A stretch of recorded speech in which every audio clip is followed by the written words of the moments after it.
Assalamualaikum warahmatullahi wabarakatuh. My name is Ahmad Fauzi Hamdi.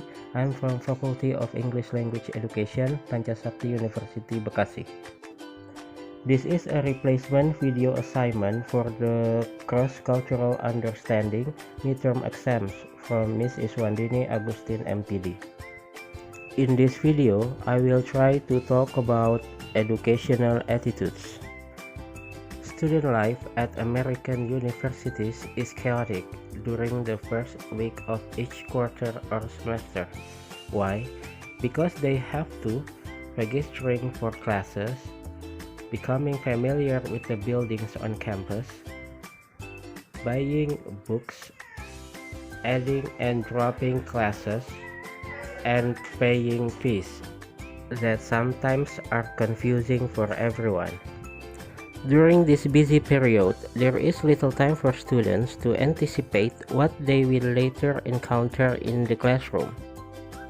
International students, accustomed to their country's educational expectations, must adapt to new classroom norms in a foreign college or university. The examples: prayer in classroom may be acceptable or not. Whereas in one country, prayer may be acceptable in a classroom, in another, it may be forbidden. Students must humbly obey their teacher's command. It means, in some classrooms around the world, students must humbly obey their teacher's command and remain absolutely silent during a class period. In others, students may talk, eat, and smoke during lectures, as well as criticize a teacher's methods or contradict his or her statements. It is not always easy to understand a new educational system. Diversity in education. There is considerable variety in university classrooms in the United States. Because of diverse teaching methods and non-standardized curricula, no two courses are identical. Undergraduate courses are considerably different from graduate courses. The classroom atmosphere in expensive private universities may differ from that in community college, which are free and open to everyone. State-funded universities have different requirements and expectations than do parochial college. Nevertheless, there are shared features in American college and university classrooms, despite the diversity of educational institutions of higher learning. Active participation. Participation in the classroom is not only accepted but also expected of the student in many courses. Some professors base part of the final grade on the student's oral participation. Although there are formal lectures during which the student has a passive role, in example, listening and taking notes, many courses are organized around classroom discussions, student questions, and informal lectures. In graduate seminars, the professor has a managerial role, and the students make presentations and lead discussions. The students do the actual teaching in the seminars. A professor's teaching style is another factor that determines the degree and type of student participation. Examples: controlled discussion. Some professors prefer to control discussion, while others prefer to guide the class without dominating it. And then encourage students.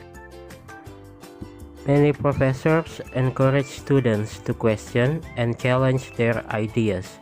Students who make assertions that contradict the professor's point of view should be prepared to substantiate their positions. There are two methods of teaching, the traditional method and the new method. In the teaching of science and mathematics, the dominant mode of instruction is generally traditional. with teachers presenting formal lectures and the students taking notes. However, new educational trends have emerged in the humanities and social science in the past 2 decades. Students in education, sociology, and psychology classes, for example, are often required to solve problems in groups, design projects, make presentations, and examine case studies. Since some college or university courses are applied rather than theoretical, they stress doing an involvement. The teacher-student relationship.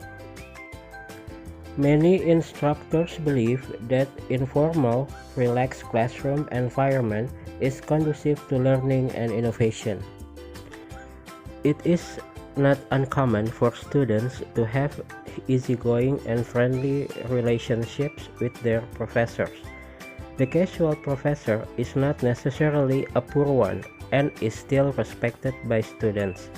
Although students may be in a subordinate position, some professors treat them as equals. However, no matter how egalitarian professor would like to be, they still are in a position of authority.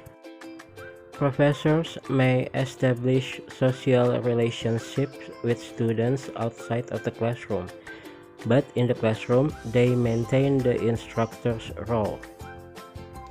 A professor may have coffee one day with students, but the next day, expect them to meet a deadline for the submission of a paper or to be prepared for a discussion or an exam. The professor may give extra attention outside of class to a student in need of help, but probably will not treat him or her differently when it comes to evaluating schoolwork. Professors have several roles in relation to students. They may be counselors and friends as well as teachers. Students must realize that when a teacher's roles change, they must appropriately adapt their behavior and attitudes. Next is independent learning.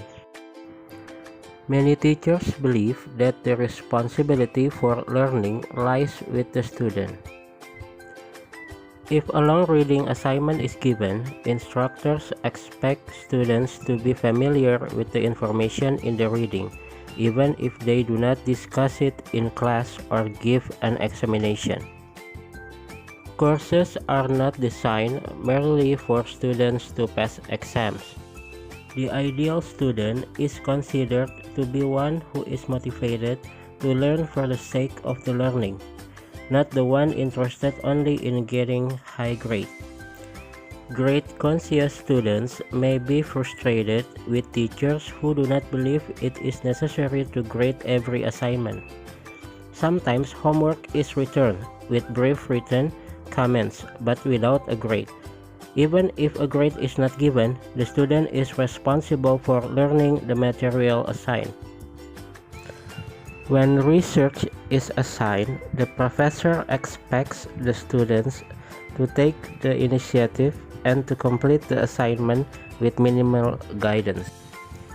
It is the student's responsibility to find books, periodicals, and articles in the library. Professors do not have the time to explain how a university library works. They expect students, particularly graduate students, to be able to exhaust the reference sources in the library. Professors will help students who need it, but prefer that their students not be overly dependent on them. This differs from teacher-student relationships in other countries. In the United States, professors have other duties besides teaching. Often they are responsible for administrative work within their department. In addition, they may be obligated to publish articles and books. Therefore, the time that a professor can spend with a student outside of class is limited. If a student has problems with classroom work, the student should either approach a professor during office hour or make an appointment. The honor system. Ideally, the teacher-student relationship at universities is characterized by trust. The honor system imposed by the teacher and the university demands that the student be honest in all areas of schoolwork. Thus, cheating on tests, plagiarizing in written work, presenting others' ideas as original, and turning in homework completed by someone else are all prohibited. Violation of the honor system can result in a student failing a course, having a permanent record of the violation placed in the student's school files, or even being expelled from the university. Many students are also aware that they can jeopardize their rapport with fellow students if they are dishonest. Students who cheat may lose the respect of other students, particularly those who study for exams and work independently. And the last is competition. Relationships between students in the classroom can be cooperative or competitive. International students should not hesitate to ask for help if it is needed. There are courses, however, where grades are calculated in relation to other students' score. Therefore, in classes where such a grading curve is used, students may be reluctant to share lecture notes or information for fear that their own grades will suffer. There are other reasons for the presence of competition among students.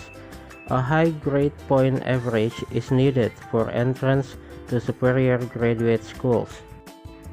Students feel pressure to achieve high grades when there are relatively few openings in graduate programs. In addition, when facing a competitive job market, graduates may be judged on the basis of their grade point average and faculty recommendations.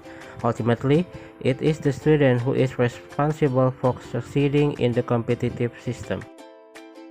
Conclusion.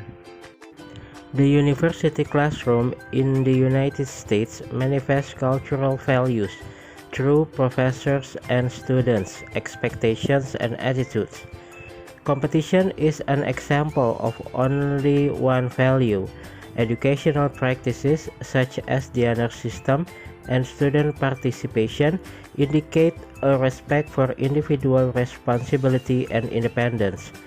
Alternative teaching methods show a cultural preference for innovation. The manner in which education is provided in any country reflects basic cultural and social beliefs of that country. Okay then, thank you for watching. See you on the next video. Wassalamualaikum warahmatullahi wabarakatuh.